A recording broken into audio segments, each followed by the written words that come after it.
Burn, boys and greenhouse girls. Violate the Kyoto Protocol with your off-gassing. Marvel at the mountain of municipal waste. And I'm about to pop open some insecticide because your face is starting to bug me. Because it's time to talk Tull to me.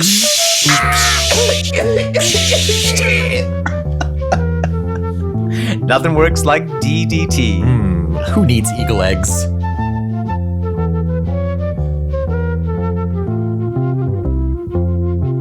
Welcome back to Le Pad. I am Omen Thomas Sade. And I am Nick McGill. Together we are the environmental disaster that is the Feckless Momes. And this, my little green thumbs, is Talk Tull to me. A community controversy at the Environmental Improvement Planning session of Prog Rock, in which Noise Pollution Nick and Oil Slick Omen will recycle the post-consumer material created by each and every track that renewable energy rock band Jethro Tull has ever metabolized. We will keep the Peter John Vitesse volatile organic compounds away from direct sunlight. We will make sure that Doane Perry's pre-industrial runoff is potable. And we will collect precious biomass by baffling Martin Barr's backflow. And if we can create just the right environmental conditions, we may be able to attract that most rare of endangered keystone species, the carbon-neutral claghorner, the impregnable Pied Piper, the solar-powered Scotsman, the freshwater flautist, Ian Agroforestry Anderson. Well done.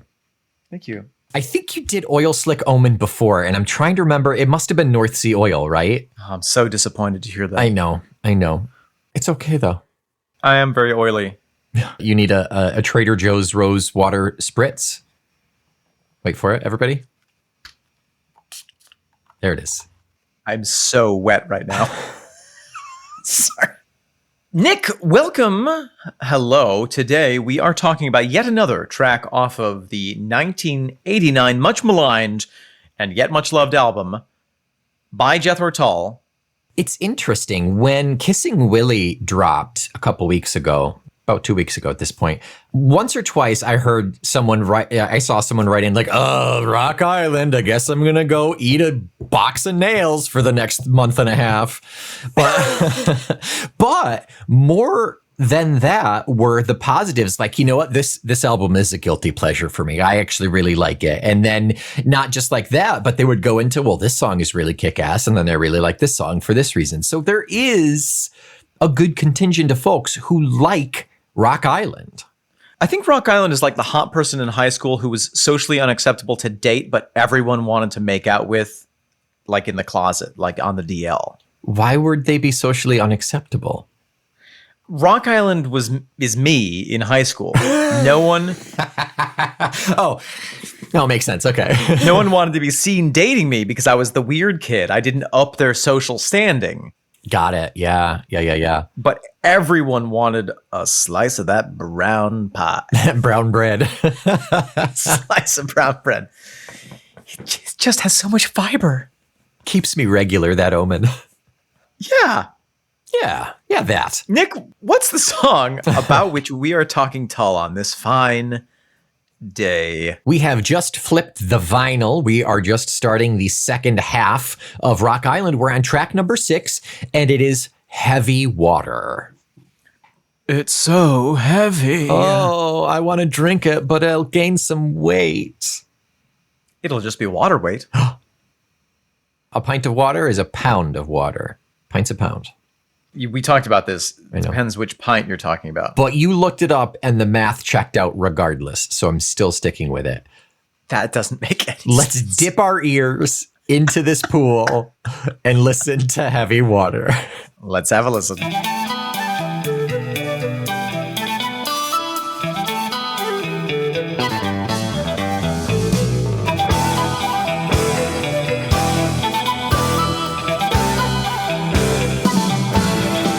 Nick, Omen. that water is not light. Boy, she heavy. Heavy, thick, viscous, perhaps. THICC water. She thick. Its surface tension is so strong that it will actually climb up the side of any vessel it is trying to be contained in. Yes. If you're not prepared for this water, it will cause disaster, for sure. It's non-Newtonian, I would say, even. It's not Newtonian. Okay, so Nick, obviously we're going to talk about the music. Obviously we're going to talk about the context. Obviously we're going to talk about the other thing, the lyrics. That's right. But let's catch feelings for this song. I'm not afraid to catch feels, as Katy Perry would say. What do you feel about the song? Does it do it for you? Boy, what a doozy of a start of the album. It starts so strong, so solid from the get-go, and it doesn't give you time to work into it. Yes. And I really like that. I really like that about this. Big agree. You just jump right into it. Kind of like Kissing Willie, honestly, from the first one is you kind of splash right into that as well. I prefer this one to Kissing Willie, but there is such a drive to this song and a darkness to this song that I really like it. It's really good. I find myself when I listen to this song rocking out. Oh, it is 100% a rock song. And in fact, that's what a rock is actually sometimes called, is called heavy water. It's the heaviest of waters. This is rock and roll. This is rock and roll in its kind of both purest, but also most highly developed form. What am I trying to say? What's so satisfying about this is that we know that this is a prog rock band. We know that this is Jethro Tull. We know that they could be doing 6 different time signatures in the same song and having rhythms that overlap each other and changing keys all over the place. And because they're not doing any of that, they're playing it kind of straight. There's all of this tension built into it that you're like, oh my God, at what point is this going to pop off? But it doesn't. And so it just takes you with it. Yeah, that's a really interesting point. The fact that we're so accustomed to Tull being like, all right, and now we have a breakdown, and now we swap over to 6/7, and then we do this, and then we break this time, et cetera, et cetera. The fact that this is just a punch in the face, same pace, I'm assuming 4/4, right? 4/4 all the way through. 4/4 all the way through. That in itself is very effective when Tull decides to do it. We talked about Buster Keaton recently. Yeah. If you watch Buster Keaton, you know that he can fall down, jump back up, do a somersault, jump over a thing, fall through a window. You know his capacity. You know that if you see Danny Kaye, if you watch Danny Kaye, you know that he can do all of this flippery and he has all the lightning inside of him. So when either of those individuals is just simply walking, your eyes go, yeah. Oh my God, what is he going to do next? Oh my God, look at him walk. Oh God. Right, the anticipation, yeah. And you know that they are operating below their maximum capacity, and so there's something really vibrant there. Yeah, that's a good analogy. Speaking of the music. Yes. As you say, we get no prep. We do have the slightest of hints at a little cymbal riff. Mm-hmm. Don Perry gives us a... And immediately the flute's already in with that riff that we hear throughout. I mean, I guess you could consider that the intro. It doesn't come in with all of the instruments at once, but... No, we have about 10 seconds. Yeah. I think it's just enough to develop a sense or a familiarity with that very simple, relatively simple for Tull, theme. Yeah. The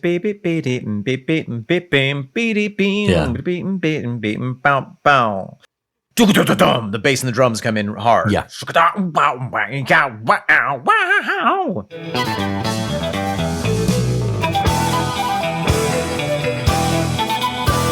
The guitar, I don't know if it's immediately with Ian or just after Ian, but the guitar comes in kind of plinky. It's not super stingy like we've heard Martin so far. And he saves the electric. Sorry, go ahead. I think we're both of our brain cells are synapsing.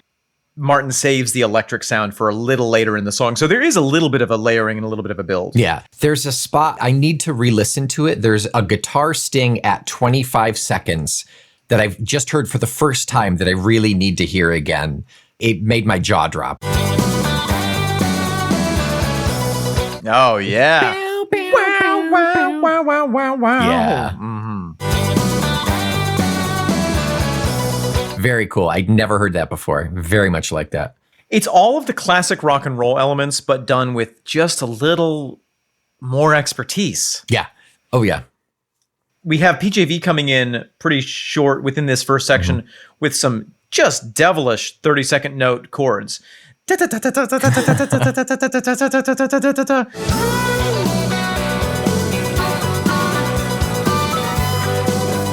Which I think are not artifice. I think he's just... Oh, I'm sure. Yeah. That's something that we could hear in Dire Straits or another band from the era.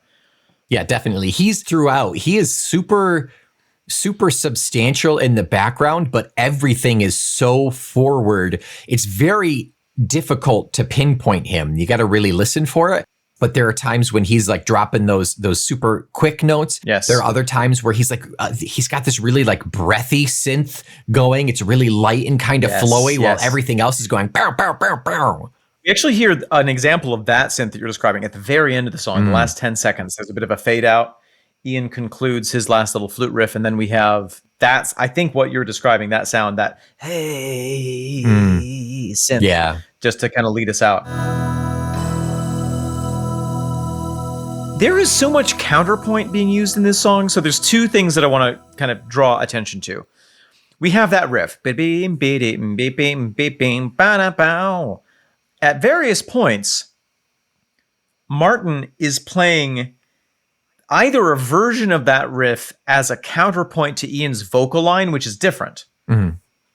Ian singing, sometimes Martin is playing under that, and it lines up in such a way that that riff creates this sense of counterpoint where you're like, I can hear both of them so distinctly. Yeah. It's amazing.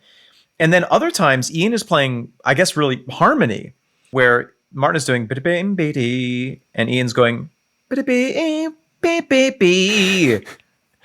let's roughly, yeah. Roughly, but not for the entire thing. They're not playing like step by step for the whole thing. Ian is just putting a little harmony on one part of that riff. It is so effective. It just makes that riff so much more three-dimensional.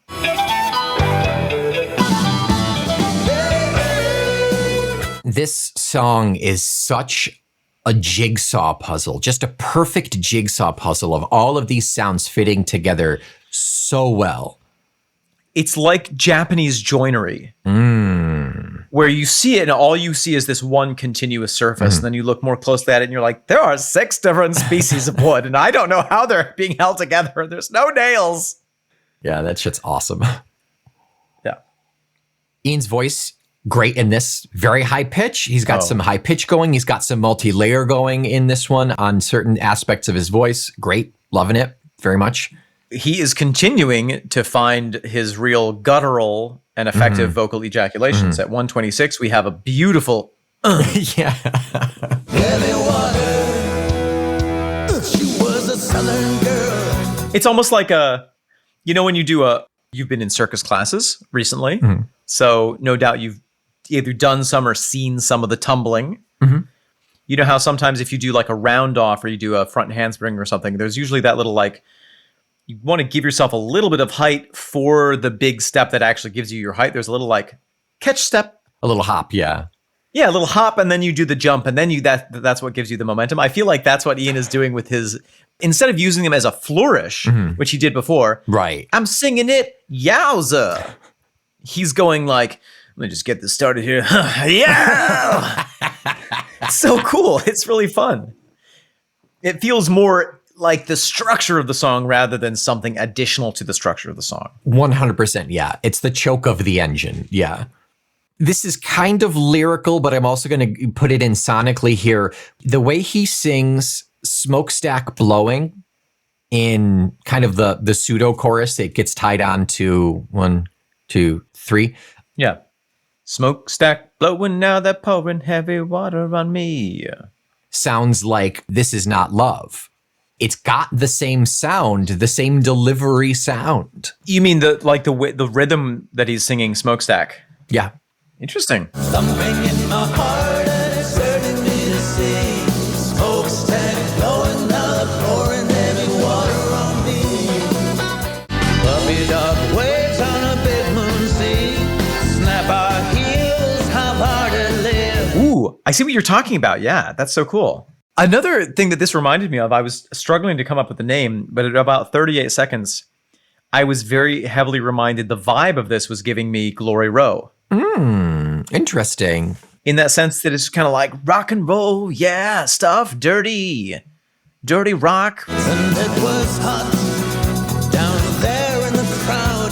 The stars went out behind the thunder clouds, shatter in the air like a telegraph line.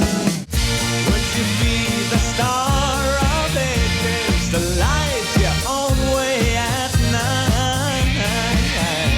It's not the same instrumentation. It's totally different, but there's that sense of like, grungy, yeah. And then the delivery of that line is like, it's almost an aside. It's almost like it's so natural that it's, I'm singing. And then there's this, and here I go back to singing again. There is a step out of the flow just a little bit sonically. There's also, we have that beautiful saxophone riff that I know Ian regrets perhaps a little bit, but I love the sax in that whole era. You're talking Glory Row? In Glory Row. Bitty bee, bitty bee, bitty bee, bitty bitty bee, squiddly pow. We have that repeated often, so it almost is that sense of like, we're just going to choose one riff and go with it for the whole song. Yeah, very similar to the flute. Yeah, I get it. Okay, so then at about 2 minutes, just before 2 minutes, we have the first instrumental breakdown. I think the only real instrumental breakdown besides the outro. Mm-hmm. We have a moment, just a very brief moment, where it goes back to a sound. I wouldn't call it folky in comparison to the whole spectrum of Jethro Tull, but it kind of softens for just a moment. It almost reminds you, it gives you a little reprieve from the heavy rock sound. Just to kind of give you that, like, let's take a quick break, remind you that we can do softer stuff, but not right now. Blammo. Water.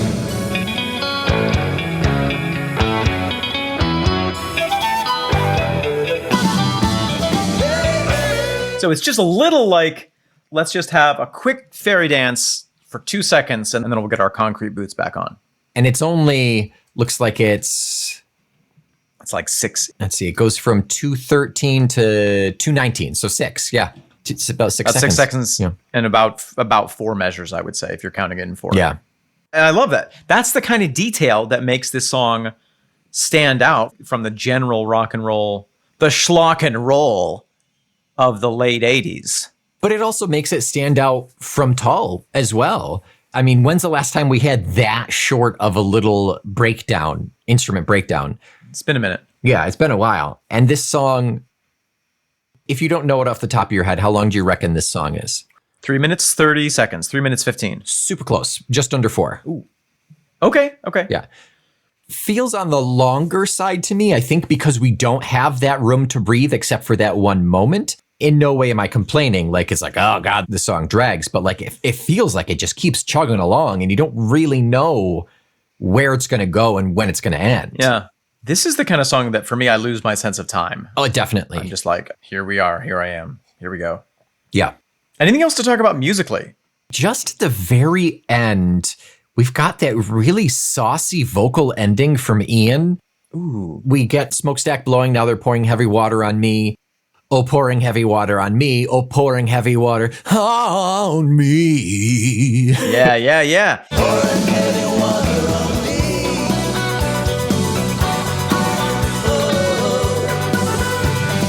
Pouring heavy water on me.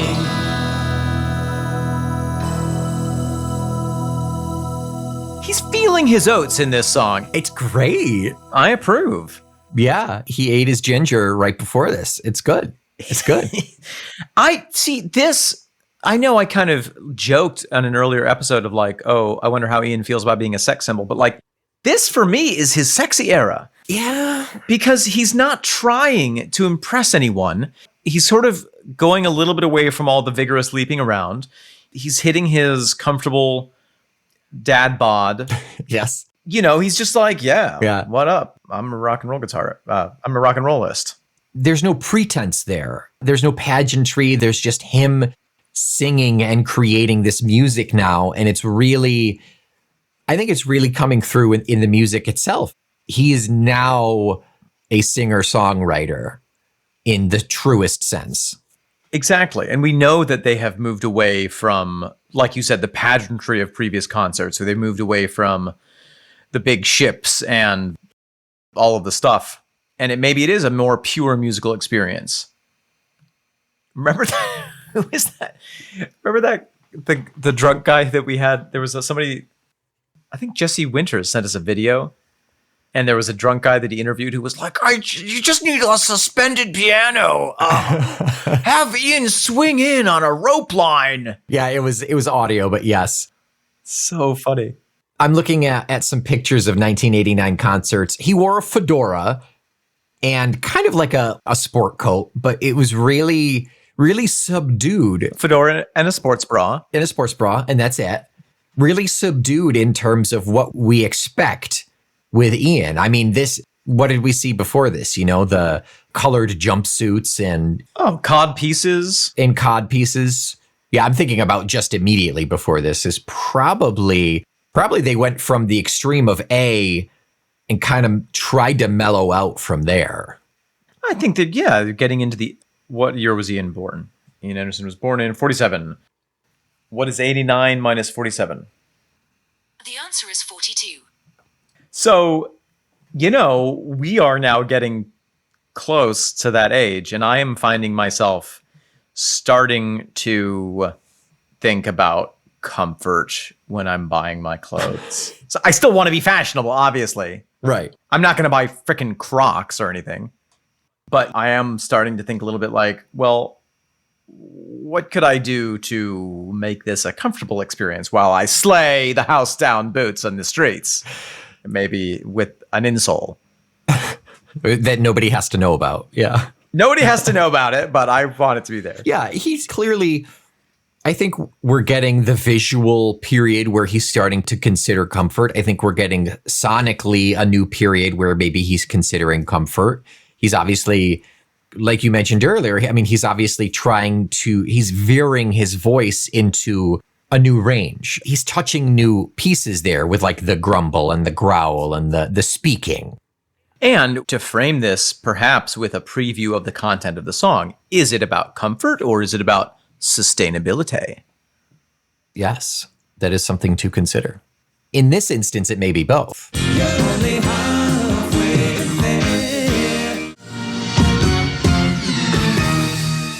Nick, welcome to the second half of this here podcast. Here we go. Before we discuss the specific lyrics, any notion what heavy water is? Well, I think I joked the other day that it was like lead lined or something like that, but it's polluted water. I believe it's water runoff that's used to cool nuclear rods, nuclear fusion. Yeah. It's not polluted, it's irradiated. It's deuterium oxide, is a form of water whose hydrogen atoms are all deuterium. All I think it's an isotope of water, and I'm not going to pretend to understand the science of it, but it is radioactive, and it is used in nuclear reactors. Yeah. So, really interesting. I had already kind of come to the conclusion that there was an environmental bent to this song, and that, I think, kind of unlocks that a little bit. Oh, definitely, yes. Yeah. We have a couple of other references that we'll touch on that also refer to that, yeah. Oh, yeah. The late 80s, were a time in which, I think previous to this period, there was this idea of, we should consider the effects of pollution. And for a while, nuclear energy was seen as a silver bullet to say, oh, look, we can create endless amounts of energy with no consequences. Well, what about the nuclear? With no consequences, I said. Yeah. And I think that this may be, especially to someone who has an interest in environmental issues like Ian, like we know Ian has, this is probably the period where people are starting to realize, we have a lot of nuclear waste that we have to figure out what to do with. Yeah. And so I think that this may have corresponded with a period of doubt about nuclear energy specifically. And Chernobyl was in 86, so it wasn't that far off. That's a great point. In 89 was the Exxon Valdez spill. Yeah. So whether that happened before or after the writing of this song, this is the era that we're talking about. We're really starting to have the first taste of what would soon become everyday occurrence of environmental disasters. Yeah, I mean, for what it's worth, I've definitely heard that, and maybe this is just big nuclear talking, but but I've heard that nuclear power is actually, all told, it is cleaner and safer than fossil fuels and fracking and this and that. It's just that the problem is when there is disaster, when there is meltdown, it's catastrophic. Yes. Well, it's sort of like air travel versus car travel. Yeah. It's safer in the long run, but when it goes wrong, it goes wrong. It go wrong, yeah. And technology even from 86 to now, not that I don't think they've created all that many additional reactors in the last 30, 40 years. No, not that many. But technology has advanced. Yeah. And I think it's really, at this point, it's really just the upkeep of those that do still exist. And that's part of the problem these days is that to upkeep a 40-year-old factory is more likely to blow up than a brand new factory. Right. All of that context leads us into this song. Mm-hmm. I walked out in the city night, a burning in my eyes like it was broad daylight. I walked out in the city night, a burning in my eyes like it was broad daylight. What do you make of it, Nick? Pollution, first and foremost, Pollution. Yeah, it's a really interesting line here. In broad daylight, you go out, you look at the sun, and it burns your eyes. This is not a burning caused by light. This is a burning caused by smoke or smog or chemical. Or is he talking about light pollution? If you've ever been to New York, Times Square in the middle of the night, it feels so unnatural because it is so bright. It is as bright as day. Yeah. It literally is as bright as day, but you know that it's nighttime. So is it that sense of there's something so unnatural about this, which is connected. The energy being used is connected to pollution. Right, exactly. I didn't think about it. It's on the grand scale of pollutions, light pollution is on the lesser end of things, but it's still like wrecks people's rhythms. It destroys animals, and it's not even talk about the birds. Yeah, exactly. And you don't get to see the stars. Why would you do it? And it was hot down there in the crowd. The stars went out behind a thunder cloud. And it was hot down there in the crowd. The stars went out behind the thunder cloud. So it's almost like everything that is natural is flipped on its head. It should be cool and dark in the evening. It was bright and hot. Yeah. You should be able to see the stars. You couldn't see the stars. Reminds me of Dante. Of course, we've talked about Dante before, how in the last line of every one of the 13 cantos or however many there are, there's a line about the stars. And the being able to see the stars is a representation of, do you have hope about being able to reconcile your sinful nature with God? Yeah. So let's maybe assume that the obscuration of stars in this image is at least perhaps related to imagery that exists in the world of being cut off from the divine. Yeah, sure. Why not? Chatter in the air like a telegraph line, big drops hissing on the neon sign. Chatter in the air like a telegraph line, big drops hissing on the neon sign. That's kind of where I got the idea of the light. Oh, yeah. Yeah. Chatter in the air, that could be a form of noise pollution. Yeah, that's what I was thinking. Thumping in my heart, and it's hurting me to see smokestack blowing. Now they're pouring heavy water on me. Thumping in my heart and it's hurting me to see smokestack blowing. Now they're pouring heavy water on me. Heavy water could be any number of things in terms of pollution, I think. It's metaphorical, but it's also actual. Acid rain, polluted rain, irradiated rain. If we're going super extreme, it could be fallout. Sure. I was thinking about acid rain. That's something that we don't hear that much about these days, but I remember when we were growing up, it was kind of like, ooh, this new threat of acid rain. Yeah. In Italy and in other parts in Europe. The Adirondacks was real big. Sure. Anywhere that was downwind of factories, the rain would be acidic. And so in a lot of places where they had marble statues outside, they had to bring them in because they were being literally dissolved. Yeah. Would kill wildlife, would kill plants and fish. Like it was legit bad. I mean, It wouldn't like land on you and sizzle like the disaster movies from our childhood, but it was bad. So throughout this, I'm getting this sense of like someone stepping out into the outside, into the cityscape, and just being completely overwhelmed by all this sensory and moral barrage of humans' effect on the natural environment. Right. Yeah. Right down to even the water is contaminated, is wrong. Yeah. And then out of the blue, we get a little love moment. We get a little love story here. A little bit. That's what I love about this song is that, like, it's not just the world is totally screwed, man. The world's totally screwed. It's all bad. Everything's bad. It's, wow, this world is totally messed up, and there's a hottie. Yeah. Which I like. It appeals to me. Yeah, it's nice because it is a little, it's like that audio respite at about 2:13. It's our contextual respite to kind of pull away from the, oh my God, this is a depressing song. It's also, in a sense, it's a bit loose, but I think this song could fall into that very broad, loose category that we have of this album of being a fish out of water, working man, being in a place that even though there are hundreds of thousands of other people, you are there and it's a really unique experience just for you. Nobody else is complaining about the pollution, but it's really affecting you. And this Southern girl, this brief moment, there's that human connection. Finally, we get a connection there, that it's not just me on my rock island.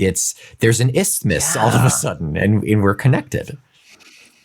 Geographical, baby.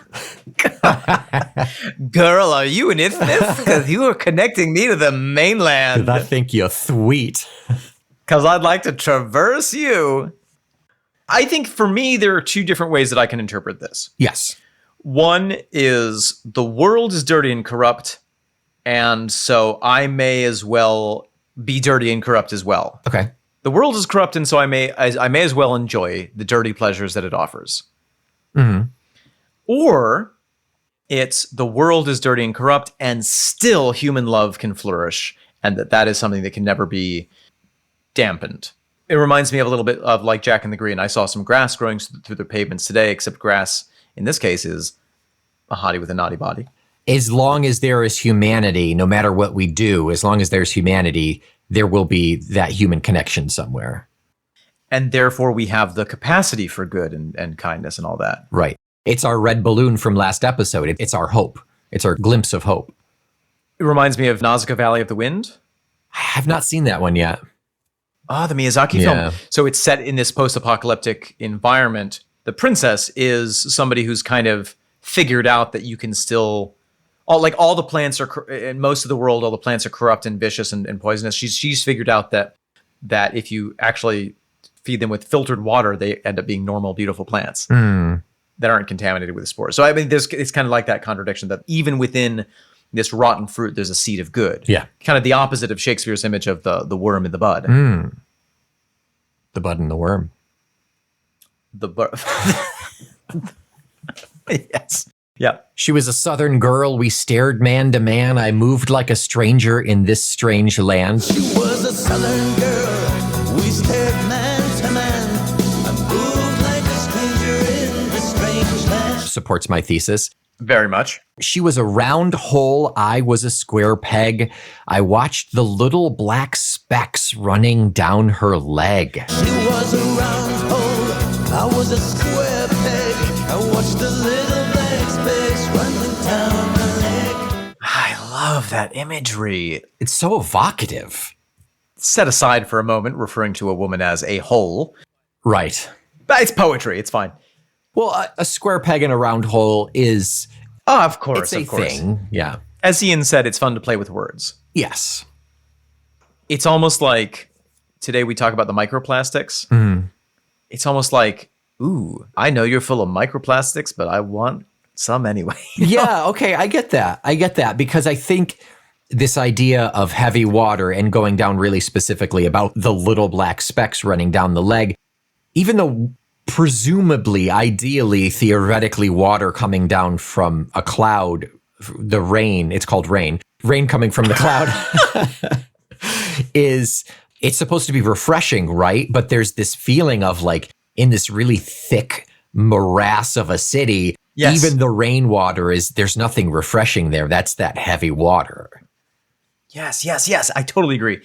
What I get from the love story is, instead of what we normally get from Ian's writing, or what we often get from Ian's writing, if you think of Orion, there's this sense of the world is corrupt and therefore I need to be separate from it and find something pure. Yeah. What I love about this song is the world is corrupt, you are contaminated, and I'm contaminated. So let's get it on, baby. Let's be contaminated together, baby. Yeah. Yeah, exactly. Yeah. We're both infected with this horrible world, so nothing to do but, try to enjoy it. Yeah. We can commiserate together. There's an embracing of, well, this is the situation. And that kind of takes us to the next line. What goes up has to fall back down. What goes up has to fall back down. That's very much an ecological principle. We missed a verse. We can skip the verse. I'm not invested in it. It's kind of repetition anyway. He does call her wet and brown. Didn't seem to mind that dirty rain coming down. Shirts standing over, she was wet and brown. She was a wet brown hole. Those are the adjectives that we have about her, so... It's interesting to see that the thumping in my heart and it's hurting me to see now kind of changes meaning. Yeah. Rather than the thumping in my heart and it's hurting me to see is about like, I'm having a palpitation because of the pollution. Yeah. It's like, oh, my heart's beating so hard because there's this entrancing person. I kind of like the idea of it's hurting me to see. So this slide didn't seem to mind that dirty rain coming down. Dirty means irradiated, a dirty bomb, dirty pollution.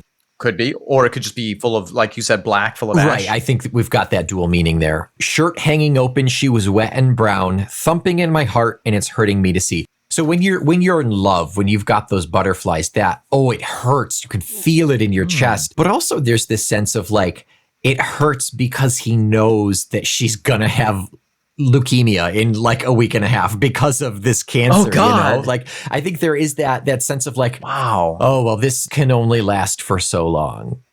But isn't that true even if we were living in the most pure version of Earth with no pollutants at all? We're all going to die anyway. Right, but you can die happily in bed next to one another in that situation as opposed to like melting like in Chernobyl. I think what he's saying is, what I'm interpreting this as is there are always going to be problems and there's always going to be the potential for enjoyment and love. Right. I don't know. Yeah, it's there. It's no night to be out dancing in a party town when it runs hot and it runs so wide, running in the street like a thin black tide. It's no night to be out dancing in a party town when it runs hot and it runs so wide, running in the street like a thin black tide. That almost makes me think of an oil slick. Yeah, an oil slick or what's it called? Smog. Like when it's like, it is not safe to be outside. You cannot breathe this stuff in. Close your windows. Don't go outside while there's a smog warning. There is still that level of humanity of like, yeah, let's go out on the town. But now you can't just go freely, willy-nilly. You do have to take certain things into consideration. And there's the human impulse to make the most of any situation. Right. It reminds me, I think it's New Delhi or Delhi in India was recently, they said, all right, we're going to just close all the schools for the next 10 days because of the pollution. Yeah, that sounds right. I'm sure that there were some teachers who were like, we've got 10 days off. Let's go party. Right. It's Boris Johnson and COVID when he threw a party like every other night. Totally. Yeah. I mean, and there were plenty of people. I remember in New York when we all got told don't come into work. And I some of my friends texted me. They were like, well, we're staying out all night. And I was like, do you not understand the fundamental principles of the situation? Yeah. But that's human nature. Yeah, it is. There's a level of it can't happen to me. There's a level of, well, who gives a shit? Acceptable risk. Yeah, exactly. You think even if it does affect me, it won't be so bad. You don't quite really understand the severity of the repercussions, any number of things. But I mean, there is, in a way, it's kind of sweet and beautiful because humanity, people are prone to being like, oh, it's not so bad. It'll be okay. Or, you've worked with construction workers. I've always been big on ear protection because there's deafness that runs in my family. Yeah. Hearing loss that runs in my family. It's specifically caused by exposure to loud noises. So it'd always be like, hey man, you want to, I got some ear protectors here if you want to put those on while you're running the circ saw 6 inches from your face for the next hour and a half. Yeah. And the thing that I would often hear is, my damage already been done. They're not going to help me out anyway because I've already messed up my hair. So stupid. It's not actually how it works. Yeah, right. But that's the attitude. Yeah. Well, I've already got the microplastics in me, so what's it going to matter if I drink this heavy water? Yeah. Well, I tried to go positive. You just made it really depressing. I'm just pointing out human behavior. And then there's the Yes. other side of things where you get, I remember I went out, this is after the Fukushima disaster, and I went out with a former employer of mine in Chicago, and we were celebrating a big gig that we had. I was like, let's order oysters. And so we got a plate of oysters, and he was like, wait a minute, where are these oysters from? And the guy was like, oh, they're Oregon oysters that we flew in. They're, from this beautiful sound. He was like, fuck these oysters. I'm not eating these. They're polluted with the Fukushima, and stormed out. I mean, he was a mentally unstable person. Yes. But that's kind of the other extreme, is like, once upon a time, there was an environmental disaster somewhere on Earth. And so I'm not going to do anything Yeah, right. except smoke tons of pot with a lighter, sucking in the fumes of a lighter, but whatever. Specific example. Did you stay and eat the oysters? Hell yeah, I ate the oysters. When it comes to my own life, I do accept a certain amount of risk. I'm not going to avoid seafood because it's so tasty. This lobster was working in Fukushima, but it's so good. This lobster that has 12 front claws is so good. It's just more lobster to enjoy. It's more lobster. I'll take a dandelion tea afterwards. Yeah, it should clean you right out. Speaking of Japanese cinema, in Kurosawa, there's the Kurosawa who did Seven Samurai, all those. Mm-hmm. He has a series of short films called Kurosawa Dreams, which are all his own film adapted versions of dreams that he had at various points in his life. Mm-hmm. There's one that I don't remember the name of, but one of them is about, it is like a post-apocalyptic vision of Japan after a nuclear disaster. And it's the observer walking through this landscape, and there are all these like dandelions and roses that are like 6 feet tall and have double heads. Oh, wow. That are beautiful in a way, but also like totally grotesque. Yeah. And then he encounters some human beings who all have horns, and it's like, the more involved they were with having created the disaster, the more deformed and punished they are. Yeah. But also everyone is implicit, and so everyone is suffering. And the last 30 seconds is just this long shot of people screaming and writhing in this burning landscape. Oh my God. It's so good. It's very Inferno. It's very Dante to me. It's very Dante. Yeah. Everything is Dante. It all comes back to Dante.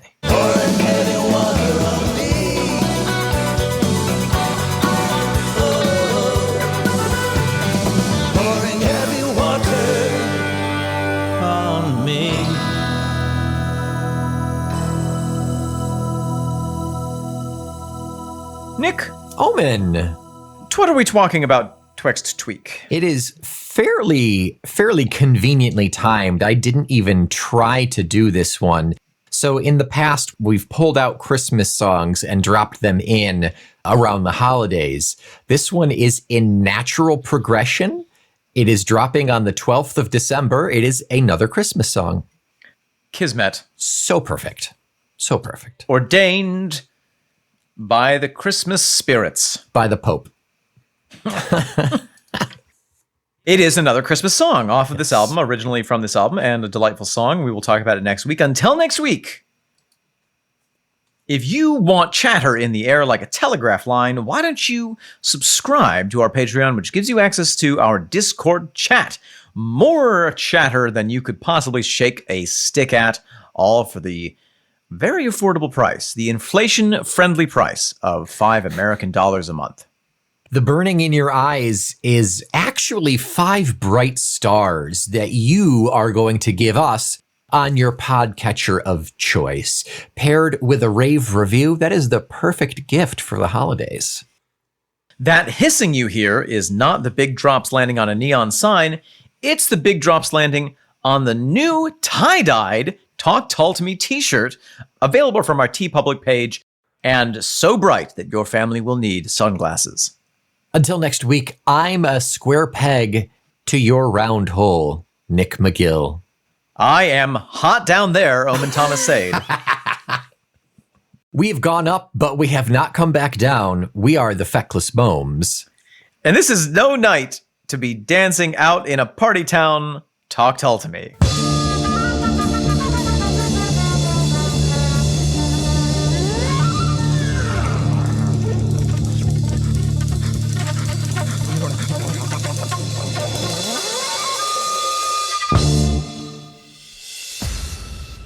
Hey, Felonious. Oh, Gregor, good to see you here.